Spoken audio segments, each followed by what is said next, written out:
I'm staying with the Sermon on the Mount, but I'm jumping on to the Lord's Prayer. You may recall it comes up elsewhere where Jesus was asked by his disciples, please teach us to pray. They'd watched his prayer life, they'd watched the incredible life and ministry that he had, and realized that such a key was in his prayer fellowship with his Father. And so they ask him, please teach us to pray. And the answer Jesus gives is quite surprising, really. He gives them this kind of form of a prayer, this shape of a prayer. When you pray, say, Our Father. Now, he says other things. He says, shut the door and be in secret with your Father. What an incredible privilege that is. I wonder if we really take notice of that amazing privilege. I know some of us enjoy walking and praying, and I've got great admiration for those who do that kind of thing. I find I'm easily distracted with that. So I love taking that advice to shut the door and be with my Father. And it says your Father sees you in secret. It's an amazing privilege to be shut in with your Father. You know, it says in the Old Testament, men began to call upon the name of the Lord. What it means is that they began to call on the way God had revealed himself. I'm the Lord who provides. I'm the Lord who's there. I'm the Lord your banner. All these names of God. But surely there's none more wonderful than Father. And we have this privilege that having been redeemed, cleansed, set free, we're then adopted into the family, and not only with a legal adoption, but the very spirit of sonship in our hearts, crying, Abba, Father, this phenomenal, wonderful privilege. And for me, that is such a big part of prayer, that when I come to God in prayer each day, I spend a lot of time reflecting on this amazing privilege that I can call him Father. I often sing that song, Father, I can call you Father.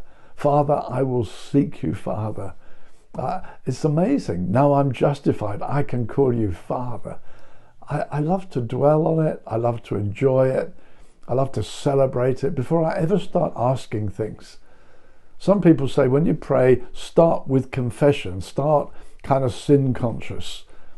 And I think that is such a huge mistake. If we use the Lord's Prayer as a kind of structure, we will come on to and forgive us our trespasses. But when you come, don't come sin-centered. Come aware I'm coming to my Father. Celebrate it. Sing to him. Enjoy his love. Engage with the wonder of his love. Not with your failures, but with his love.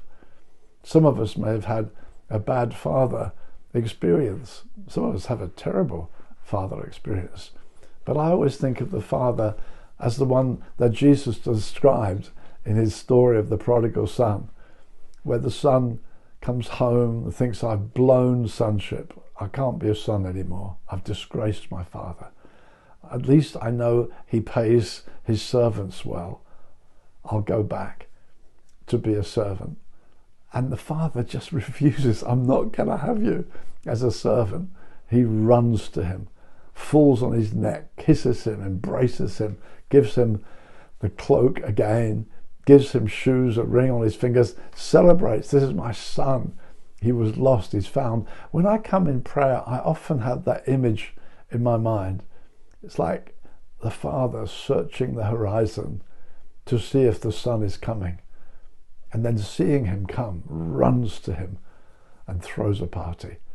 Hey, prayer is tremendous. I love and enjoy praying because I have this image of a wonderful, wonderful Father who loves me, who wants me to come, celebrates my coming, and I sing to him and celebrate. Before I start asking, before I go on through this structure that we're going to look at, first of all, celebrate. I can call you Father. I'm your child. Enjoy a wonderful day with your Father today.